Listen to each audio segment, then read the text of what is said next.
Mount Pulag ang next hiking destination nyo, i-share ko sa inyo ang budget and process na pinagdaanan namin bago kami mag-hike. Panoodin nyo hanggang dulo kasi marami akong tips na i-share para ma-reach nyo yung summit. When hiking Mount Pulag, meron kang 2 options, camping and homestay. Yung camping for weekdays lang siya, and yung homestay any day of the week. Since weekend yung hike day namin, hindi kami pwede mag-camping. So dun kami sa homestay. Nag-book kami ng travel and tour services which cost 4,500. Included na dito yung 3 full meals, round trip, van transfer, and yung homestay mismo. And then, when hiking Mount Pulag, merong 2 important requirements. First is yung medical. Sa medical, it cost 150 pesos. Pag dun ka mismo sa may DENR magpapamedical, pwede ka rin namang magmedical sa labas, pero I suggest dun na lang din mismo sa may DENR kasi tinatanong lang naman nila dun kung meron kang health condition such as asthma, high blood, and kung ano-ano pa. Depende kung sino yung makakausap mong doktor. And syempre, kailangan din nilang i-check yung BP mo. And if meron kang asthma or high blood, hindi naman ibig sabihin nun, hindi ka napapayagan mag-hike. So, as much as possible, pag tinanong kayo, maging honest na lang kayo para din yun sa safety nyo. Second requirement is yung seminar, which is tapat lang din siya ng medical. So, yung seminar, hindi naman siya inaabot ng oras-oras. Sobrang bilis lang niya. Kaya after namin mag-seminar, dumiretso na kami agad sa homestay namin. Since maaga kami nakarating sa homestay namin, meron kaming free time para maglakad-lakad dun sa surroundings ng homestay namin. So, bumili kami ng ihaw-ihaw para kumain since nagutom na rin naman kami. Then, after nun, bumalik na rin kami dun sa homestay namin kasi time na rin for dinner. Early dinner yung nangyari kasi maaga yung magiging hike namin, mga around 1:30 AM the next day. Pagtapos namin mag-dinner, pinag-rest na rin kami agad para makapaghanda para sa pag-hike namin the next day. Nagising kami mga around 12 AM para mag-early breakfast bago sumabak sa pag-hike. So, ano ba yung mga bagay na kailangan sa pag-hike? As a first-time hiker, ito yung mga binili ko na masasabi kong must buy. Trekking pole, trekking bag na maliit, heat tech top and bottom, bonnet, gloves, trekking shoes, and head lamps. So, ito yung mga basic gears na kailangan bago ka mag-hike. Next is yung mga pagkain na binili ko para makatulong sa akin hindi ako ma-dehydrate, magutom, and mahilo. Pocari Sweat, Gatorade na no sugar, Energy Gummy Bear from Health Options, Snickers, Flat Tops, Jelly Ace, and Green Peas. So, lahat ng yon kasyang-kasya lang yon sa trekking bag ko na maliit. So, since homestay kami, iniwanan na namin yung mga gamit na hindi naman namin kailangan na magpapabigat lang sa amin. Kasi, makakadagdag lang yun ng hirap pag umakyat na kami ng bundok. So, ilang layers ba yung suot ko nung nag-hike ako sa Mount Pulag na kinayanan naman yung lamig? So, 3 layers lang naman sa taas. So, heat tech sa pinakaloob, turtleneck,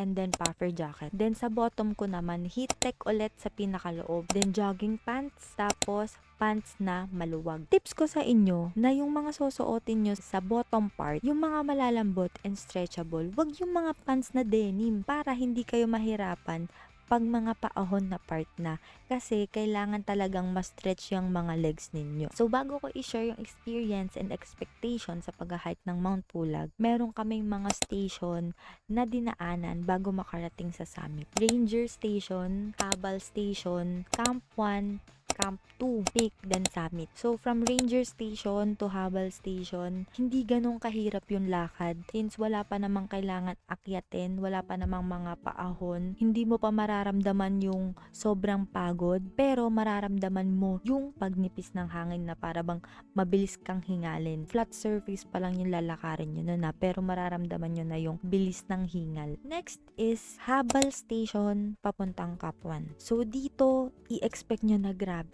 Mapapagod talaga kayo agad, hihingalin kayo na para bang ayaw nyo na, tama na to, tigil na tayo. Kasi papuntang Camp 1, andun lahat halos ng paahon, lahat ng paangat. So kailangan nyo ng maraming energy. Kaya naman ang tips ko, wag na kayo masyadong magsasasalita kasi dagdag lang yun sa pagbawas ng energy nyo eh. Kaya mag-focus na lang kayo sa paglalakad and wag kayo magmadali. kung kailangan yung huminto kayo kasi hindi naman racing ang pag-akyat ng bundok.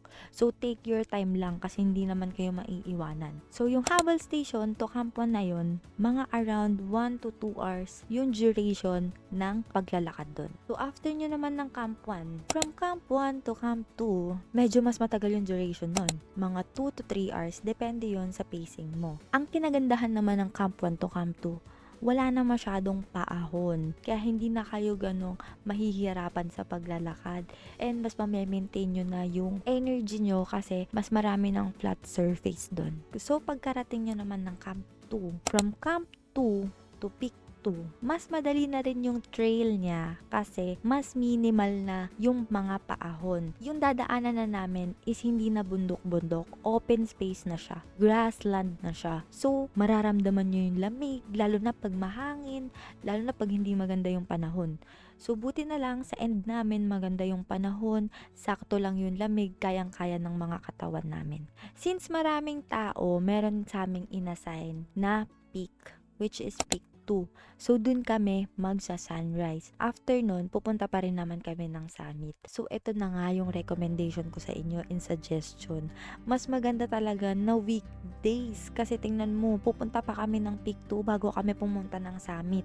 So, 2 beses kami aakyat ng mataas na bundok, which is nakakapagod and nakaka-drain ng energy kasi aakyat ka sa peak 2, tas bababa ka, tas aakyat ka na naman sa summit. So, pagdating namin sa peak 2 after nung sunrise, pahinga muna kami syempre bago kami bumaba at pumunta na sa summit. Pagdating namin sa summit, hindi pa kami agad nakapag-picture dun sa karatula ng Mount Pulag kasi sobrang daming tao. So nag-wait pa ulit kami dun sa may ibabang part hanggang sa tawagin yung grupo namin. So overall ng paangat namin, inabot kami ng 6 hours. So, sa pagbaba namin, inabot naman kami ng around 6 hours din. Kasama na dun yung paghabal namin dahil hindi na namin kinaya yung pagbaba. So, the total hours na ginugol namin para umakyat at bumaba ng Mount Pulag is 12 hours. Matagal mo man siyang iisipin na 12 hours, pero pag ikaw na mismo yung maglalakad dun, hindi mo na mararamdaman na ganun na pala katagal yung nilalakad mo. And very worth it naman siya. Dahil grabe, sobrang ganda sa taas, sobrang ganda ng sea clouds, and very worth it lahat ng pagod ng pag-akyat nyo. Kaya naman, if nagustuhan nyo tong video, huwag nyo kalimutan mag-like and subscribe. And if may mga questions kayo, huwag kayong mahiyang mag-comment dyan dahil sasagutin ko yan lahat. Thank you guys for watching and see you on my next one. Bye-bye!